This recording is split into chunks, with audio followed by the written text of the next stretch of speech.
New Thought Media Network. We are a global broadcast network of positive music, media, and entertainment, inspiring humanity's evolution along the journey of enlightenment and creating a world of love, peace, empowerment, and prosperity for all. New Thought Media Network. Positively inspiring.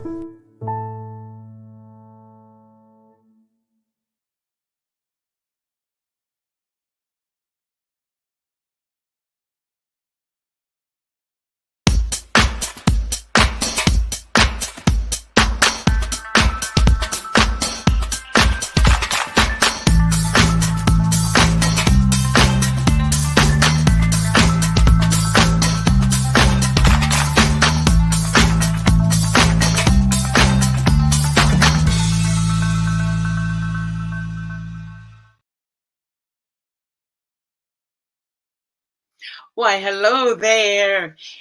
It's me, Bonnie Gonzalez. Yes, your doula for grief. Hope you're well out there today. A little bit about me before we get started is that I am a grief coach, a registered nurse, a religious science practitioner, and a licensed soul collage facilitator. And most importantly of all, I am a human being right now, right here on the planet. So thank you and welcome. If it's your first time joining me, thank you so much. And I want you to know, I just want to reassure you that you have come to the right place to start your healing journey from grief. And if you're a returning guest, I am always honored to know that you're out there and doing this work, that we're working right along together. I love that expression that we're just walking each other home. And that's what we're doing, walking each other through the shadows of grief. Knowing that grief does have a superpower, though. Grief's superpower is healing. So holding on to that. And though the show is pre-recorded, still leave a comment and it will get addressed on our next show, or I'll send you a personal note. But anyway, I just want to say that I know right now that the entire world is in grief. And that's why this show, like the theme is just navigating the devastation of war and grieving the devastation of war. And we'll get into that in a few minutes. But I just want to start by saying that I know the thing that is on everyone's mind right now is the war in Israel, the war between Israel and Palestine.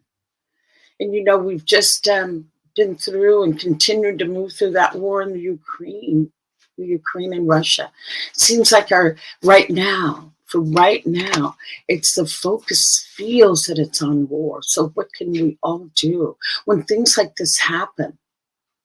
We really do feel a loss of control and a loss of hopelessness.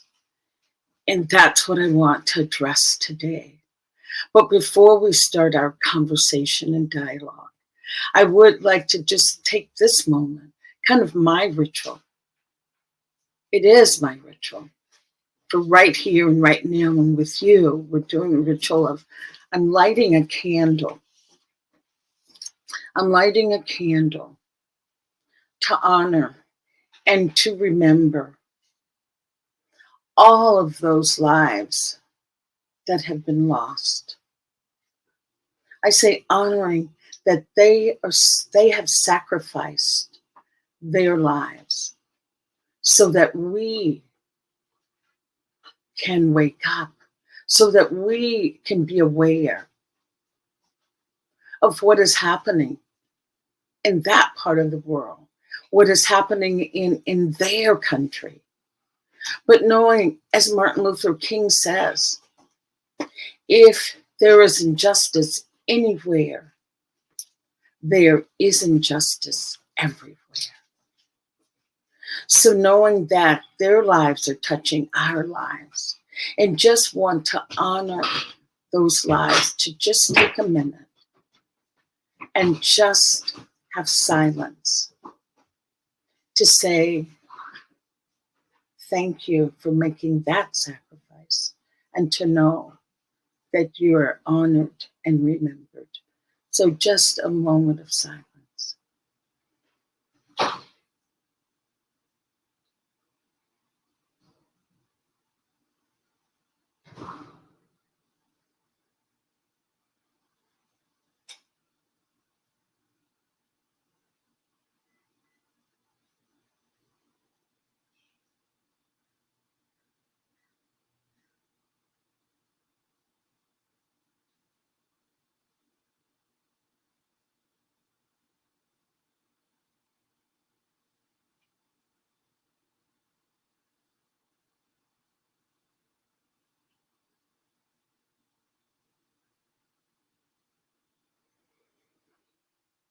Thank you.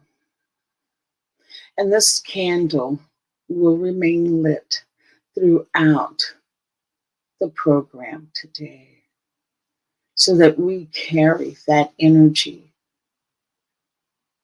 of those that have gone before us. We carry it with us now as we move forward, as each one of us makes our affirmations, our determinations to move forward from this event, as we make those affirmations and determinations as to what we will do as we move forward. So this candle will remain lit, honoring that. Thank you so much.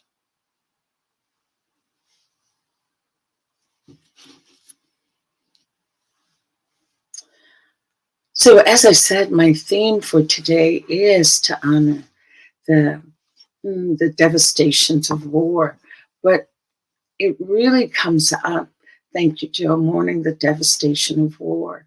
And what I want to say is that what happens is that this situation is what brings us in to collective grief. And collective grief, it's just defined as what happens when a community, a society, village, or nation all experience extreme change or loss. And yes, we've had a tremendous loss yet again. And collective grief comes about in the wake of a major event such as war, a natural disaster, or other things that result in mass casualties or worldwide tragedy. And like when we're in grief, in our own personal grief, there's that feeling of a lack of control that comes with collective grief, because we were unable to prevent the loss or change, which can leave us feeling powerless in the aftermath. And that's what I want to talk about today. How can we move through this collective grief? Because not only having collective grief, knowing that this collective grief, yes, that's happening to us all, but we also are back in our own cumulative grief, because we have our own lives, our own losses that we are experiencing. And remembering that grief is caused by loss, because loss is what we experience, and then grief is what we feel. So the loss this is a big loss with collective grief. It's a collective grief. It's a loss on a bigger scale. But it does not negate, does not minimize our own personal collective grief. And I just want to talk to you a little bit about some of the things that we can do to help us heal and move through collective grief. But before we do that, I think we'll just take a little break, and then I'll come back and we will talk about 3 areas that we can use to 3 areas of moving through collective grief. 3 areas. So we will have a quick break and come back and discuss that.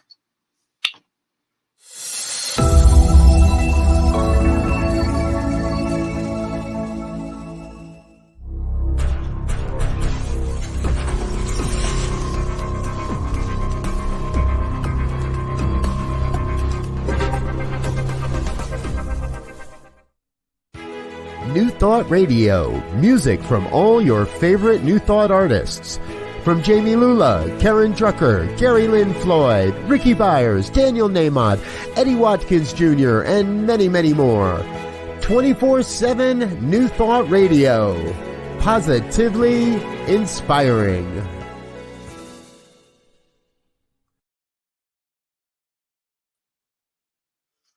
Thank you and welcome back. Before we move through those 3 areas of how to move through collective grief, I wanted to just quote Sobonfu Somé. She's an African, I'll call her African wise woman on grief, and just sharing with you some of her wise words coming from a tribe in Africa where grief is accepted. Grief is a part of the human experience, as we know. But in some cultures, it's more accepted and expressed in ways that we don't express it in our culture. And I want to say that we're all learning. I'm not bashing our culture or the way that we have mourned or handle mourning and grieving. I am just here to share, to shine the light on how we do grieve, and really more of how we don't grieve, how we're not given permission to grieve in our culture. And it is just time now for a change. So many places that I go, and so many people will say, the reason that the world is in such strife and such turmoil right now is because old paradigms are dying. Things are shifting and changing. And is that why we're having more loss? So that we look at how we grieve those losses? It is just a question. I'm not saying that it is, that it isn't. I'm just presenting another perspective on seeing grief. And knowing that grief, as I said, the healing, the superpower is healing. Knowing that grief is to be accepted into our lives as another human emotion, another human experience. And so, as Sobonfu Somé says, we experience a multitude of emotions, joy and sadness. And then there are many times we have grief that we don't have words for. We have many losses, and it's important for us to grieve, to recover from those losses. She says grieving is a soul cleansing way to reclaim and recover your spirit.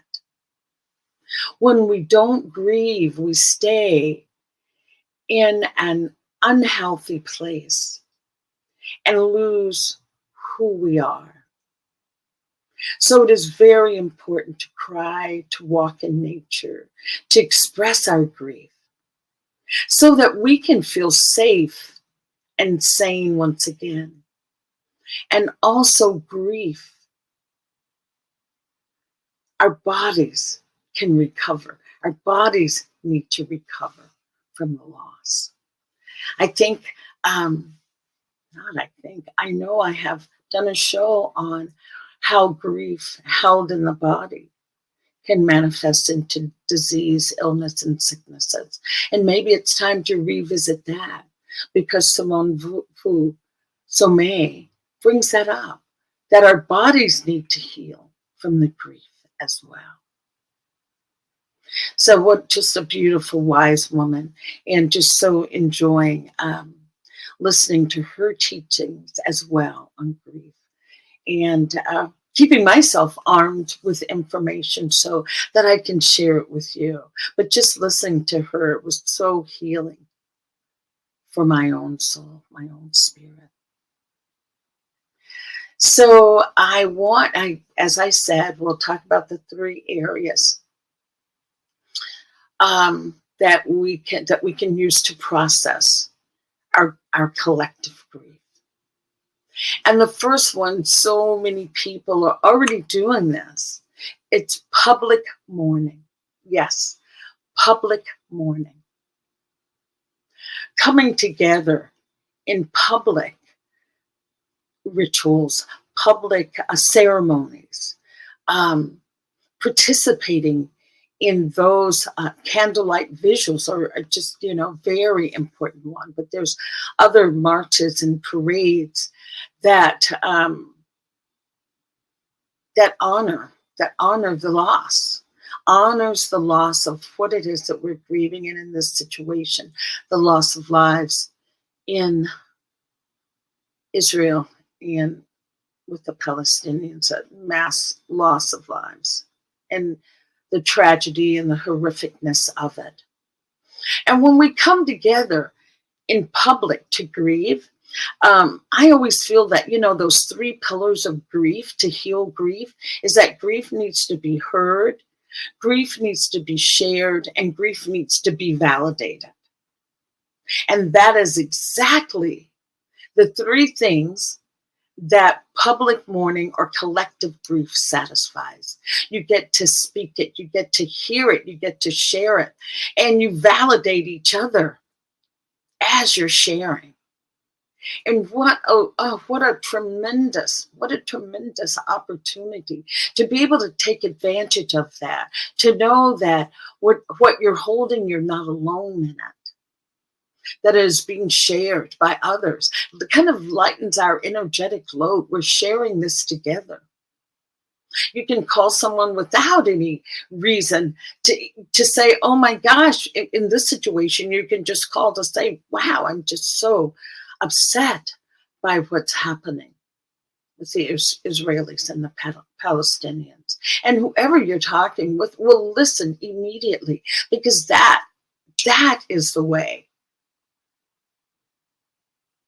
we move through grief, is by having it heard, by being able to address and bring up what we're feeling. Oh, yes. I'm sorry. My internet. I'm hoping I'm with you. I'm going to just keep talking. Yes, it's a rainy day here in California, and I swear all of the bandwidths are a little bit wonky. All the Wi-Fi and internet's a little wonky.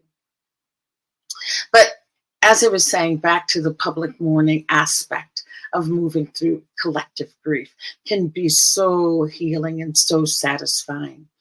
I have the opportunity, I've been invited to a grief ceremony that's to be held on the beach. How wonderful is that there be a ceremony honoring grief. And you can believe that we've all come together with that same intention of honoring and mourning what has happened in our world. So look around, see if that's for you. And I know that so many people that do attend a Sunday service in community centers, churches, synagogues, wherever, that this has been the number one conversation.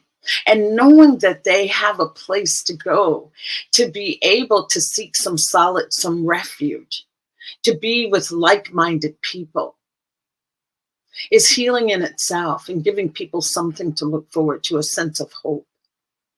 So public mourning really satisfies that, as I said, that need to be heard, to be validated, and to share your grief.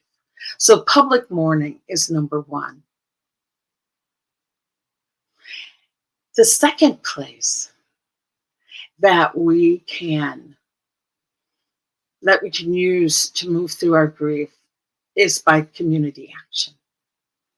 And this is where, when you're just, that anger that comes with grief, with that outrage that comes with grief, this is a place that you can really express that. And you can express that too back in public mourning, but this is where you can take action.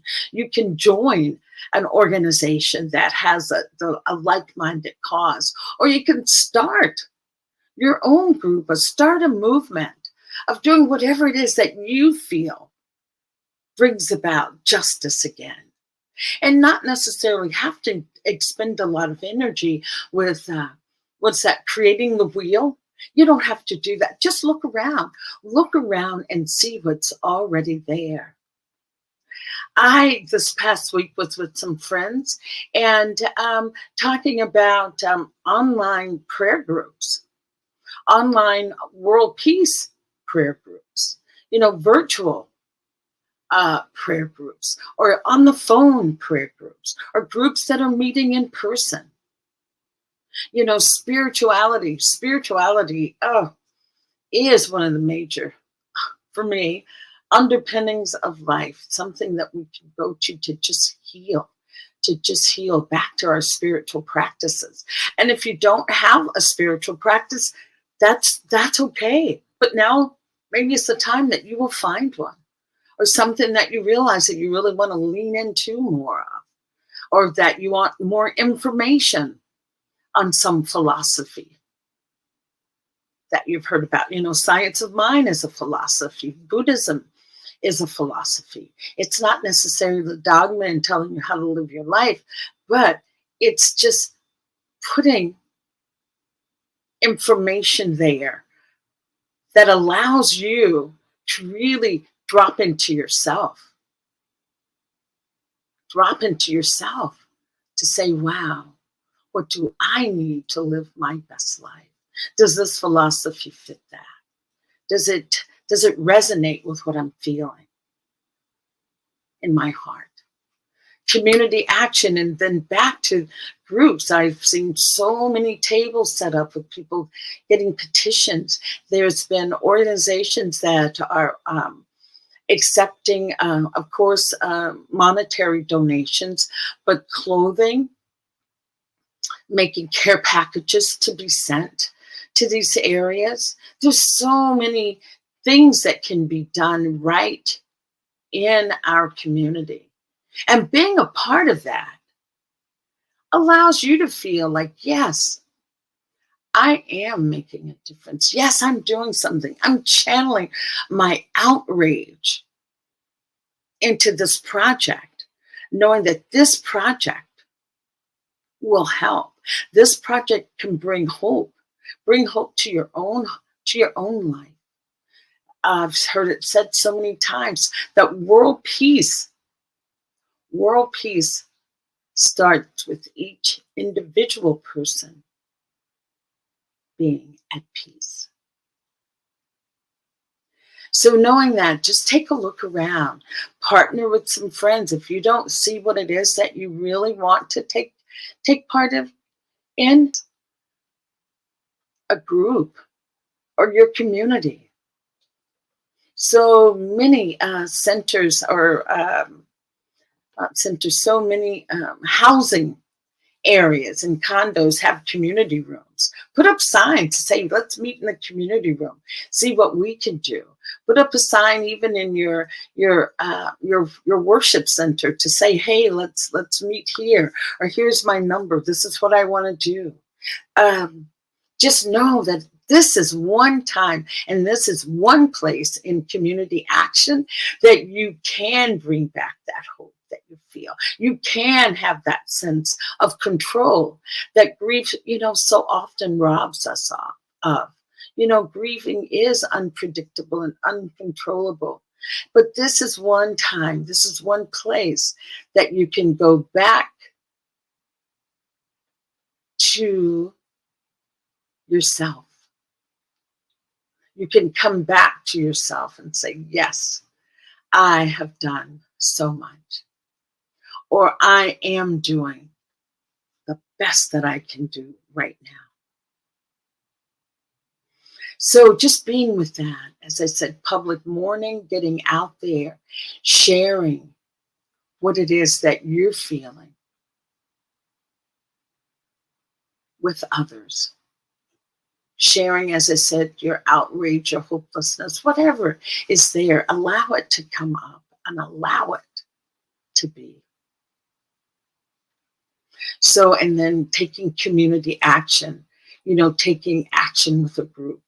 What is it? Margaret Mead said that it's always been a small group of people, just starting small, a small group of people that make big changes that affects the world.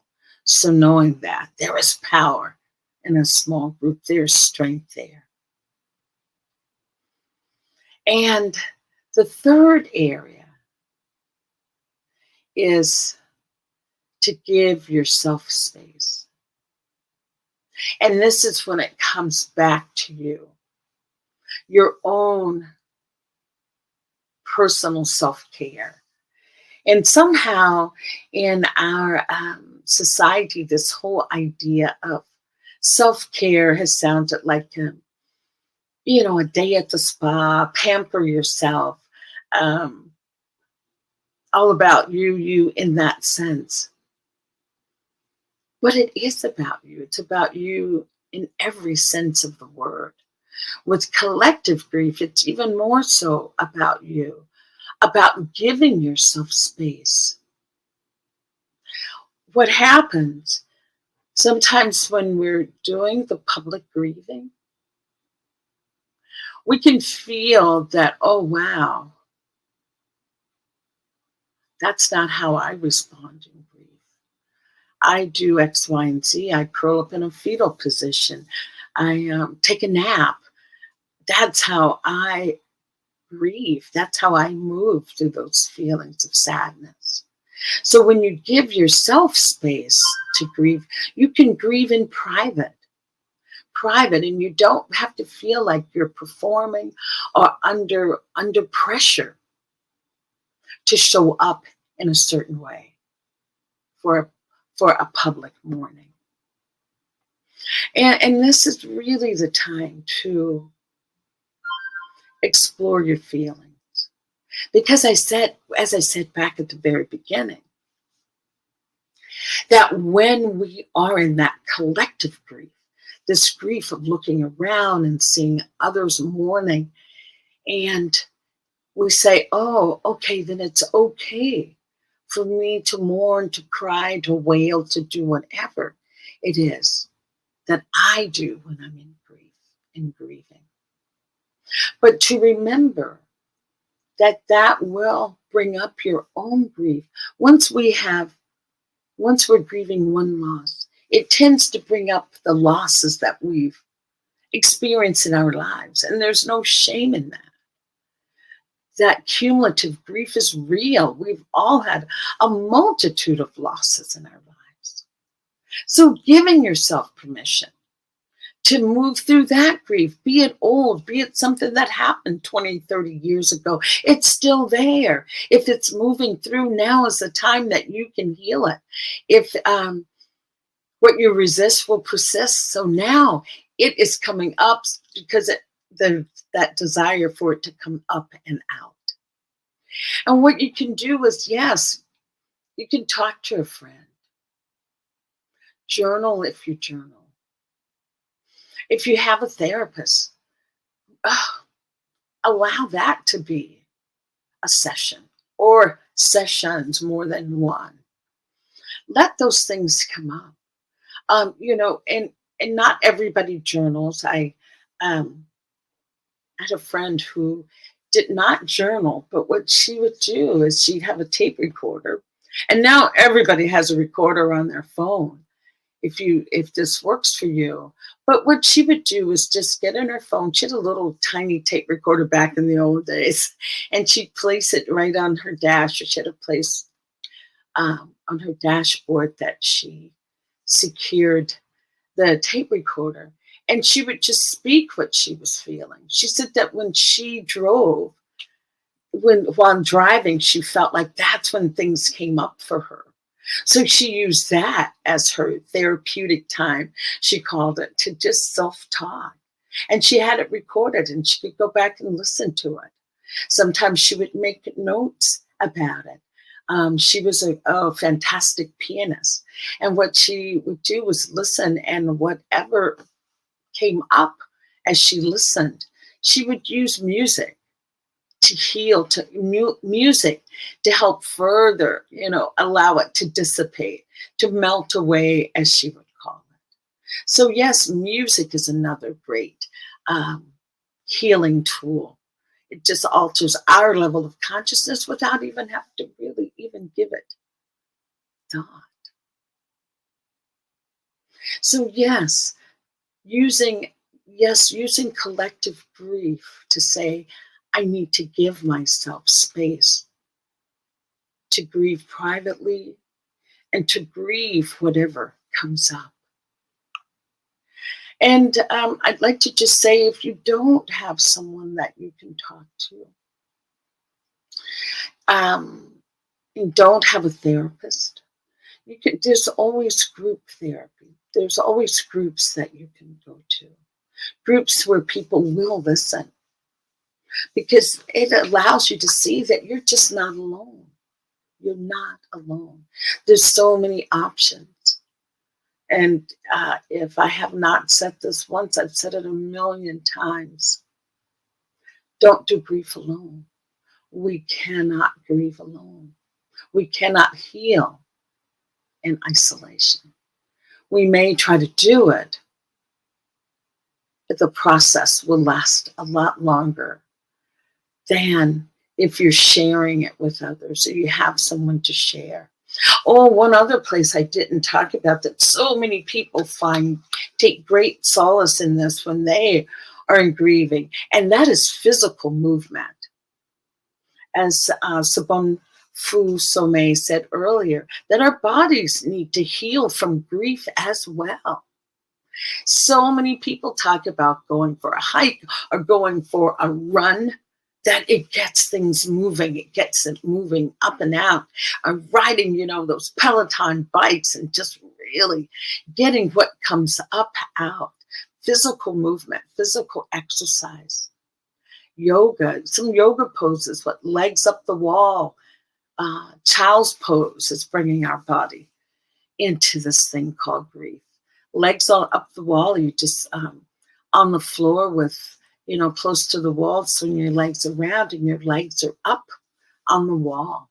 Those are poses, and child pose, as I said, those are poses that can really relieve our grief, relieve our bodies of the stress of carrying grief. And I have said that grieving is very tiresome. Grieving is very tiresome. 10% of our brain is being used to process whatever devastating news it is that we've heard, processing it. How has our lives changed? Our brain needs time to put this in, to put it in perspective, to put it in its place in our psyche. So doing that, knowing that that is what's happening, that we're not operating full throttle. A part of our brain is occupied with doing something very vital and something very important. So knowing that, taking that time to make space, to create space in your daily environment. So as I said, walking, hiking, jogging, exercise bike, what's that, rock climbing. Someone told me, when I'm rock climbing, I'm just concentrating so hard that mentally everything just like disappears and dissipates. And when I come back from a good climb, having survived a climb, that they feel euphoric. There's a little high that goes on. Endorphins of being released. And one thing I would like to add, I'll take this time to say this, is that in your self-care, and if you're aware of this, just be mindful that now is not a good time to use alcohol or other drugs to help move through grief. As you know, these things are very addictive. And then you're adding another problem onto whatever it is that you're grieving. It may give you a momentary solace but buys you a little time out. And that's understandable. But know that that is not really the best way to proceed. That is not really the best way to honor your grief. And just being gentle with yourselves, not beating you up if that's what you're doing, just having that awareness. And how can you do less of those things, less of the drugs, alcohol, even eating can be a very addictive thing if you're using it to not feel your emotions. Someone called it eating your feelings. So if you're doing that, that's not always the best thing that you could be doing. But all of this, just being gentle with yourself, though, being gentle with yourself during this difficult time. I say treating yourself like a newborn baby, just treating yourself very, very gently. So those are the three things that I wanted to talk to you about for collective grief. Was the public mourning. Yes, out there in public. Letting others know, yes, that you are sad as well. Sad. See, how sad. That's the word that comes to mind for me. Just feeling really sad during this time that we have a world that there was such, I'll just use it, hate for each other.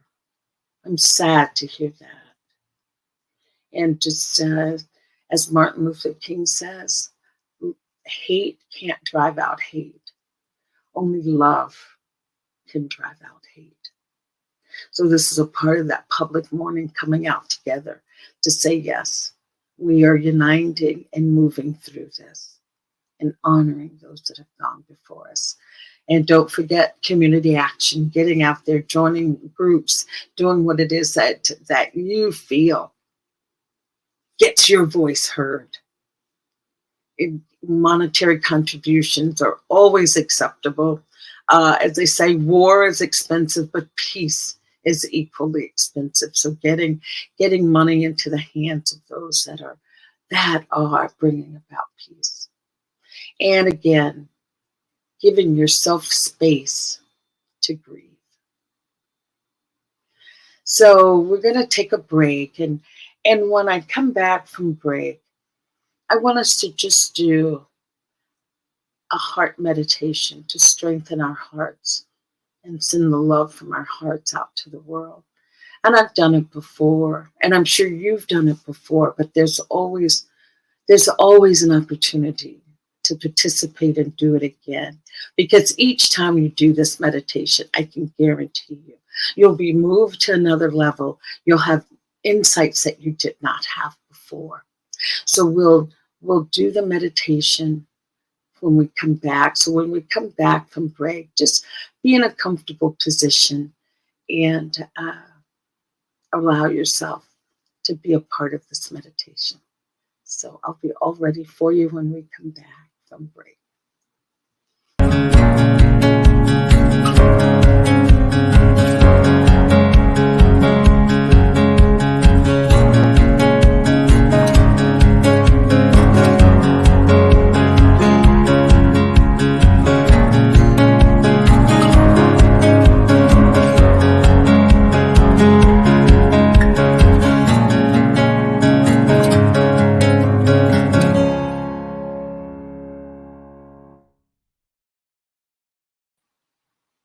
Hello, hello, wow.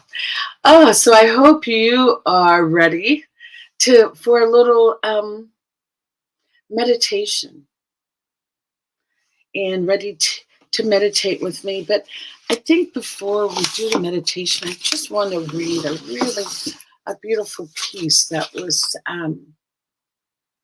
sent to me, and it was written by Tara Brock. And I think it's for all of us.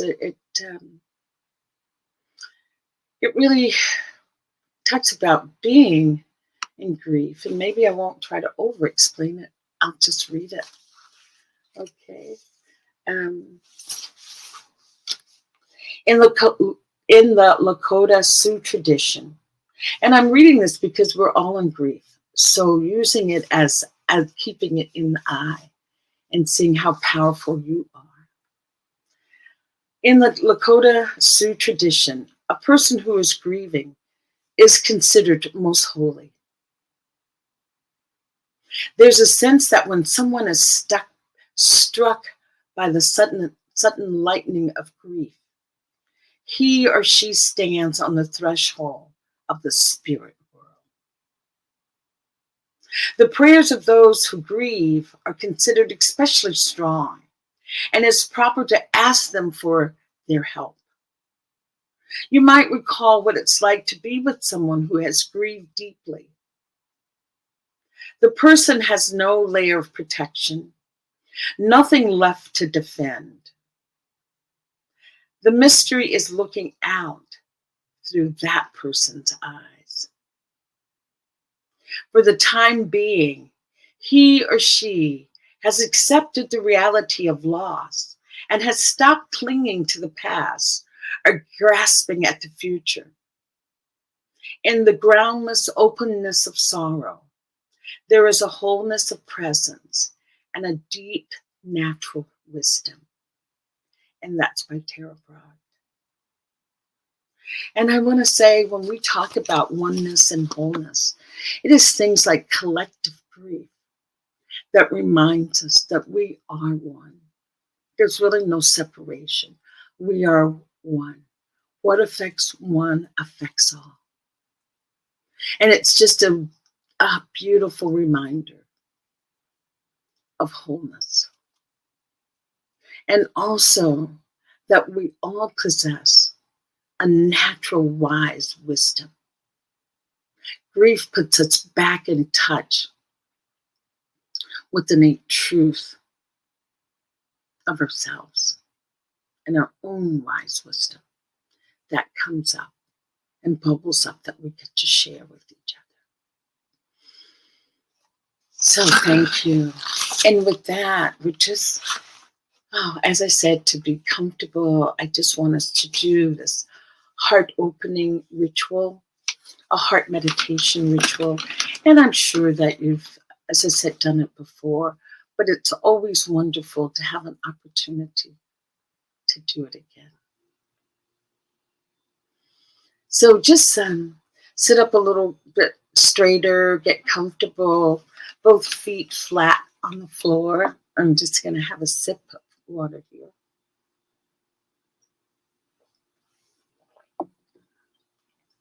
Both feet flat on the floor. And gently closing your eyes if that feels good. And as you close your eyes, just scan your body for any tightness or tension. And bring a breath into those areas. And allow your mind to relax. Allow yourself to just relax into this moment. This moment is all there is. And in this moment, there is perfection.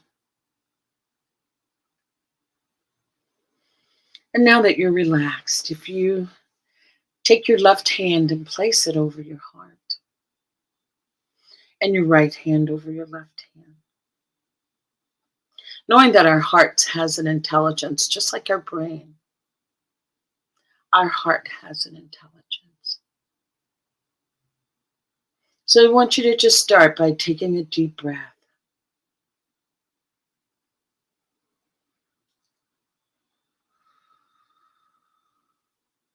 And allow that breath to go into your heart. Another deep breath, just going into your heart.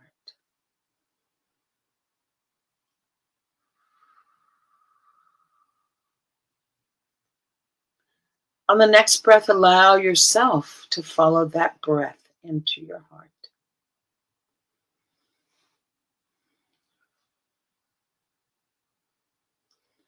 With each in and out breath, allow yourself to go deeper and deeper into your own heart.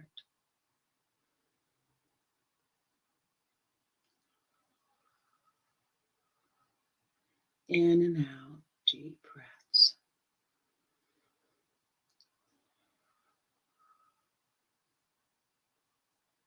Now, allow your heart to do the breathing.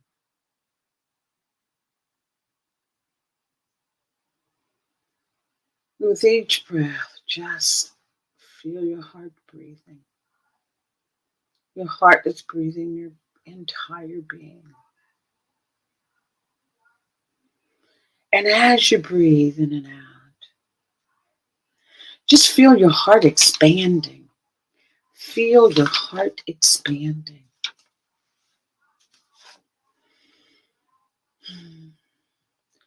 And your heart gets bigger and bigger with each in and out breath.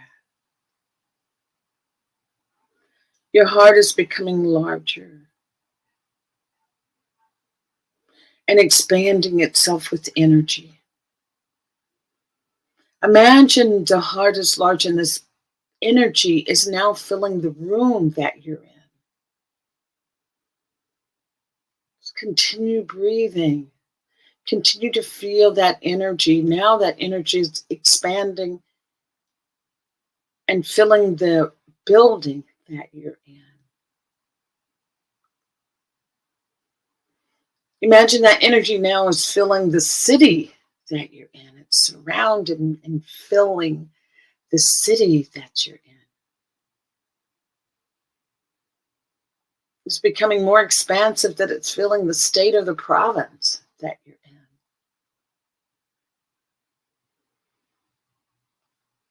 Even larger now that it's filling the country that you're in.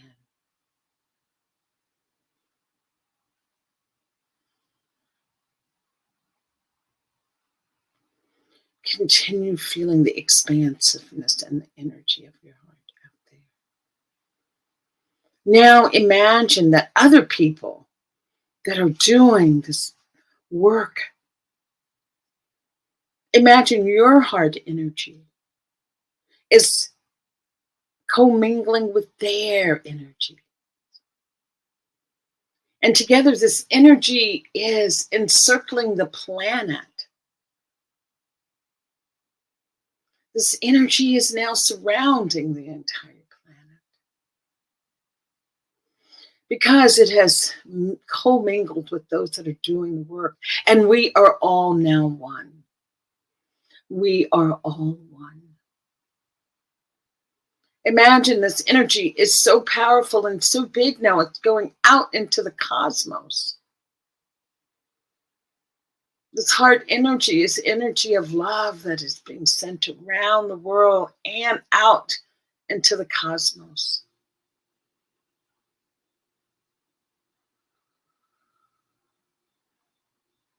Feel this energy. Drop into this energy. Know that this energy is you. This energy is not outside of you. This energy is you.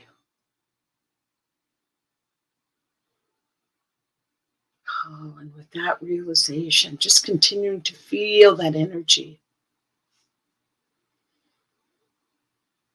And now,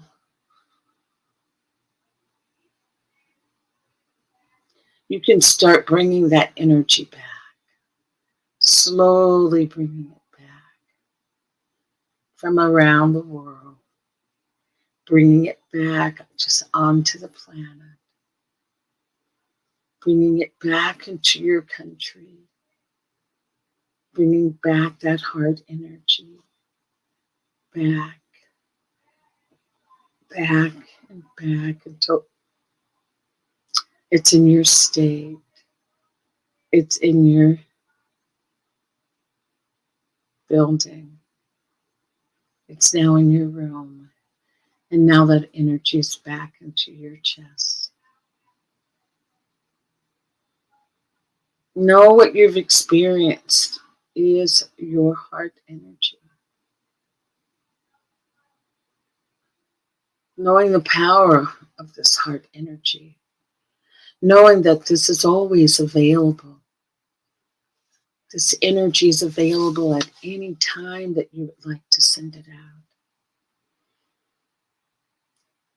Just breathing. Knowing that that is the power of you.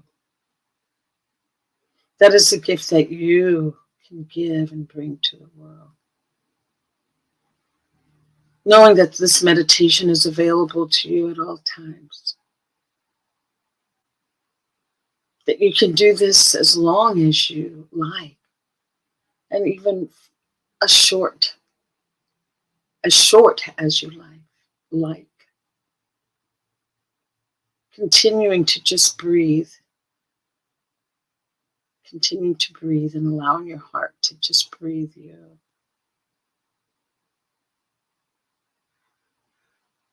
Know that you're just knowing that in this moment you're aware of your own power and that this power is available to be tapped into at any time.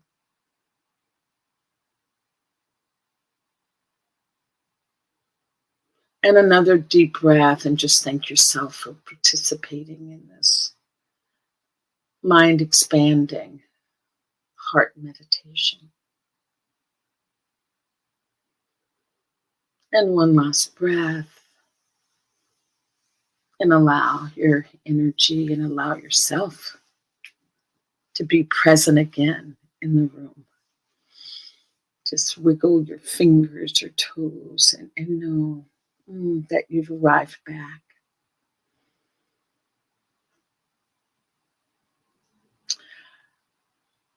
I feel the more tips, tools that we have to help move us through grief, the more successful we can be with healing our grief.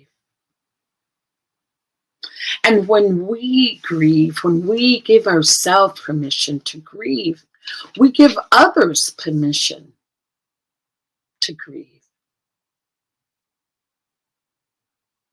So in turn, we're helping ourselves and each other.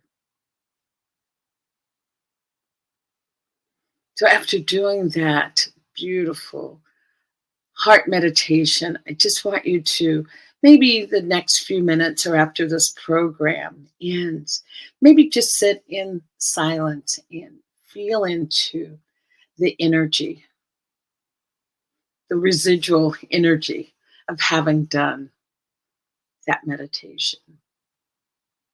Because there has been energy that's been shifted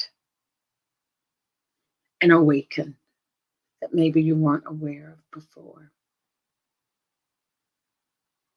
So I just want to thank you for participating in this program today and knowing that what the planet is feeling right now, what we're all feeling, what this entire world is in a state of grief. And we have a multitude of things that we have not even tapped into grieving yet.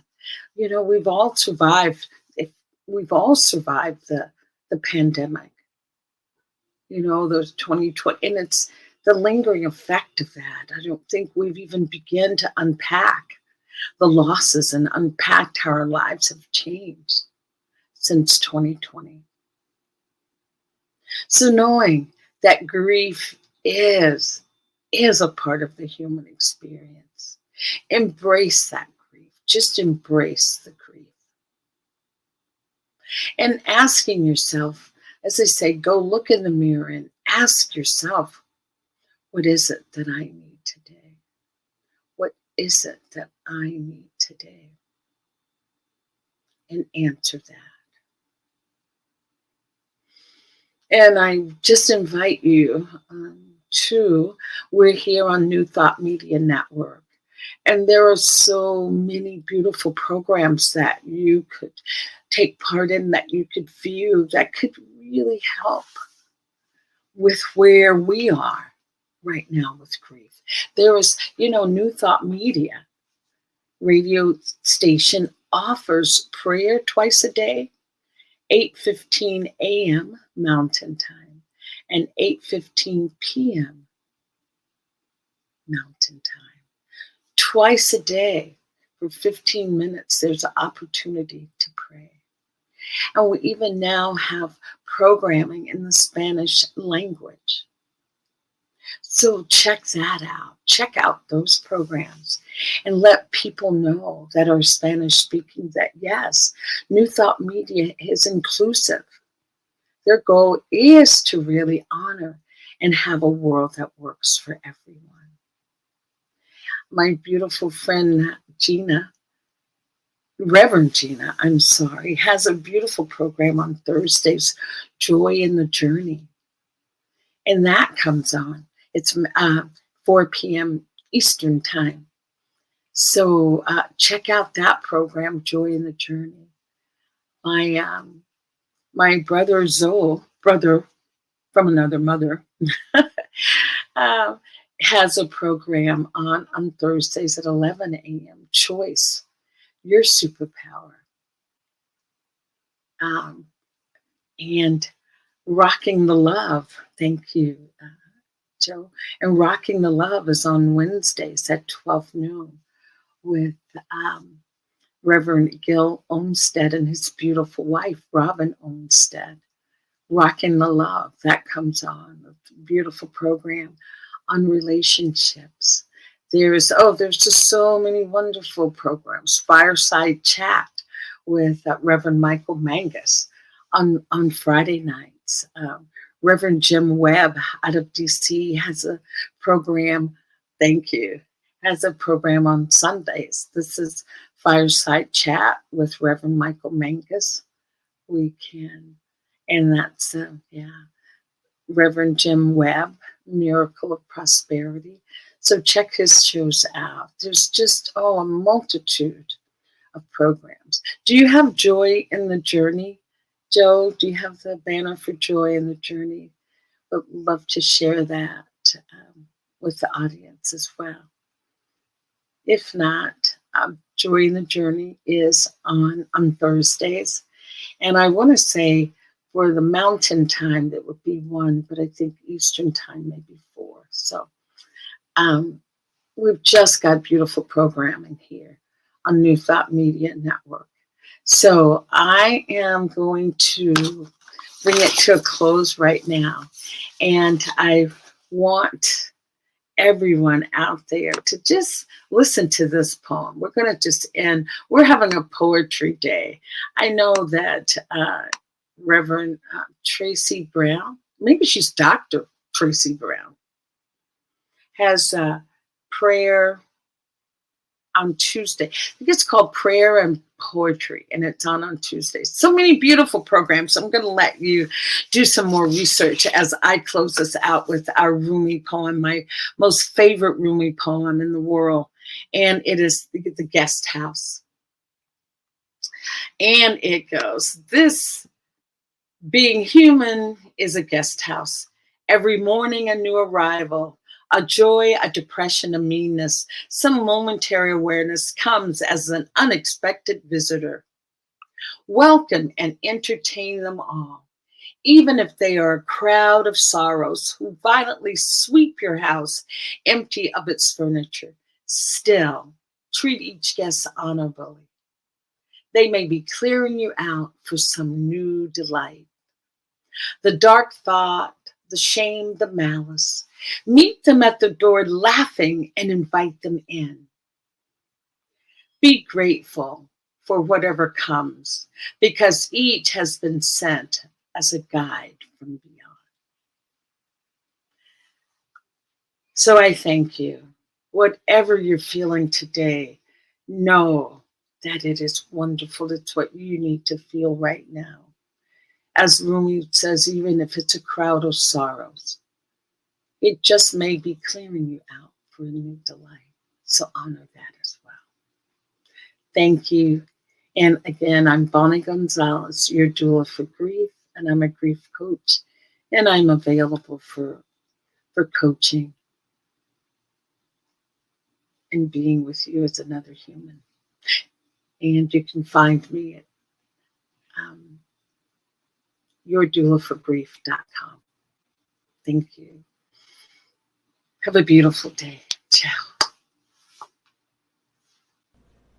Please help us say thank you to our organizational sponsors, including the Hepperlin Foundation, Affiliated New Thought Network, International New Thought Alliance, Science of Mind Archives and Library Foundation, Center for Spiritual Living Denver, Center for Spiritual Living Midtown, New Thought Philadelphia, Planned Happiness Institute, Summit Center for Spiritual Living, One Heart Retreats, Center for Spiritual Living on the Lake, Unity Spiritual Center, Kitchener, Om Center for Spiritual Living, La Mesa, Satya Center, Center for Spiritual Living, North Jersey, Unity of Savannah, and Center for Spiritual Living, Seattle, as well as all of our individual donors.